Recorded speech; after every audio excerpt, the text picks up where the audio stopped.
Okay, we're back for round 3. This time, hopefully recording. Yes, we are. On the draw here, this hand is kind of dicey. We have 2 lands, but since we're on the draw, I think this is a keeper. If I was on the play, I would throw it away. I also rhyme like a madman.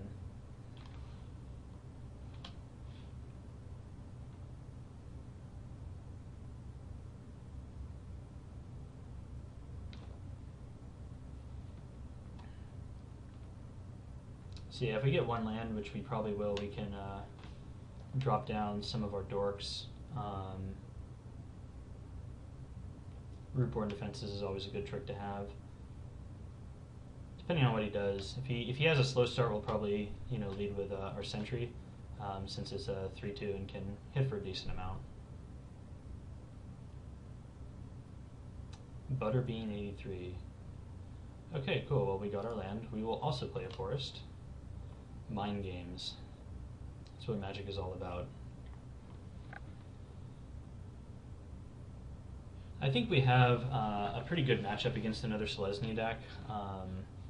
We saw a couple Centaur's Heralds, which he evidently doesn't have, or if he got one, he just drew it.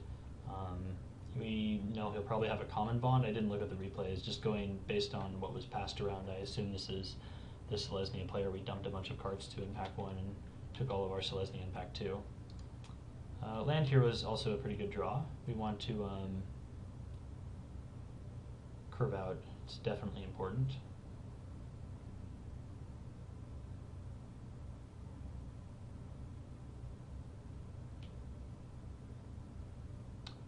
Busting out a Rootborn defense to kill or to populate a 1/1 bird token is not the most exciting play I've ever made. Ew, and slime molding. Gross. Gross, gross, gross. I'm going to play Selesnya Sentry here, and I'm not going to block. Because then I can play Indrik next turn, and I don't really care if, he hits me with a 2/2 once.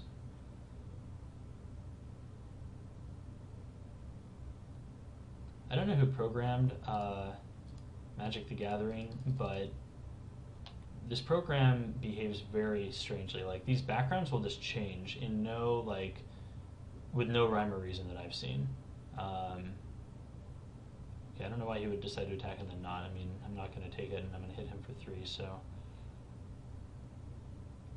I don't know if he wants me to block here or not. I mean, if he has Rootborn defenses, which since he's Selesnya, there's a good chance he has, and I think we saw him going around, this would be a terrible block for me.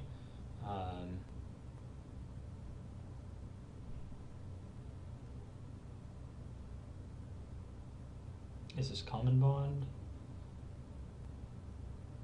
Yeah. Okay. Seems like a weird choice. So we do have Avenging Arrow, so we could just hit with our Sentry here, and then Avenging Arrow this when it hits us. I think it's better to just play our Towering Indrik. I don't know, why would you? That seems just like a waste of Common Bond to me.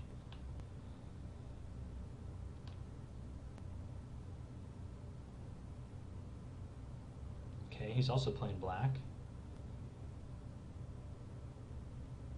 And he has his own Towering Indrik. Alright. So we could do a couple things. We could play our Seller of Songbirds. We could leave up Rootborn defenses to chump this and eat it. That might be the play. We could also just leave up Avenging Arrow. Don't really want to go to 8 life. We could play another Selesnya Sentry. That's an option. And then double block the slime token with our Selesnya Sentry and our Towering Indrik. And then he can only really kill 1. If he has Pump again, or if he has removal, playing black, I think we did see an ultimate price move around. He could have something like that, so that would be bad for us. Alright, I think I'm going to play Seller of Song. Nah, I've changed my mind. So if I play the Seller, then I could double block with the Seller and Selesnya Sentry. That's probably the best in terms of just chump blocking this, and then if I draw a land, I can just sack Grove of the Guardian. And now that I have Angel of Serenity, I don't know if I want to get rid of this so soon. Could do a number of things, and I'm not really sure what the best line here is. I can't just attack, because he's just going to block like so. Alright, I'm going to try and fish one more trick out of him.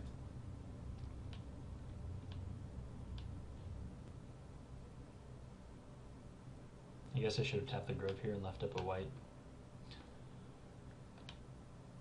It would increase the number of tricks I could potentially have. We just need lands at this point, so I think going to 8 is the wrong option here when we have Grove of the Guardian and Angel of Serenity.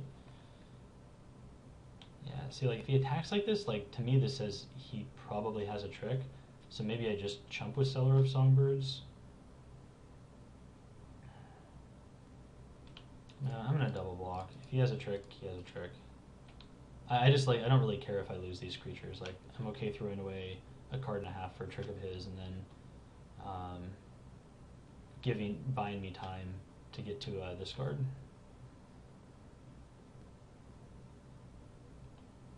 Alright, well it looks like he doesn't have a trick.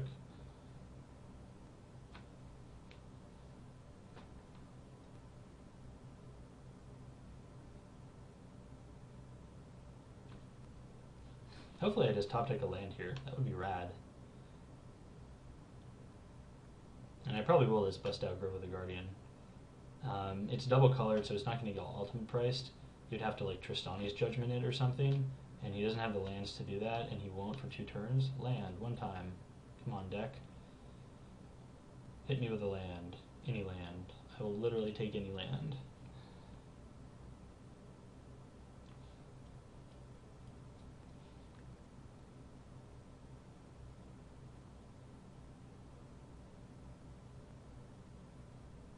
Plains would be the best, though. If you're going to give me any land, I will take Plains.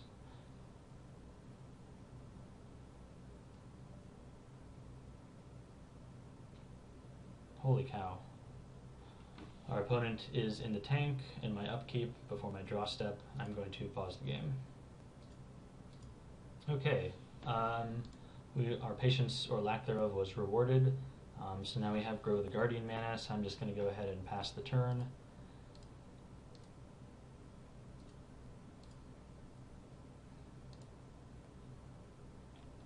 I'm going to get a nice 8/8 Vigilance token out, which I'm going to then populate with Reborn Defenses the next turn. If he attacks here, I'm going to chump block with Towering Indirect, and then I'm going to make the Grove token in response. And he only has 5 mana, so I don't want to get the Grove token Avenging Arrow or something silly like that. I don't really care if he has a trick to kill the Indirect once I get my 8/8 out. Stab Wound. Okay. That seems awful, because I'm going to sack them this turn. Or no, I guess I don't sack them, I sack Grove of the Guardian. Oh well. Alright.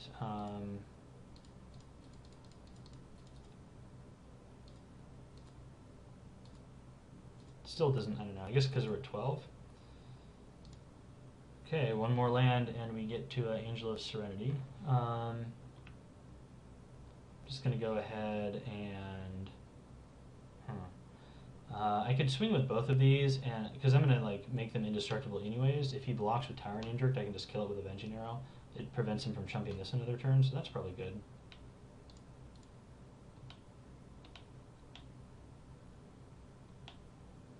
Yes.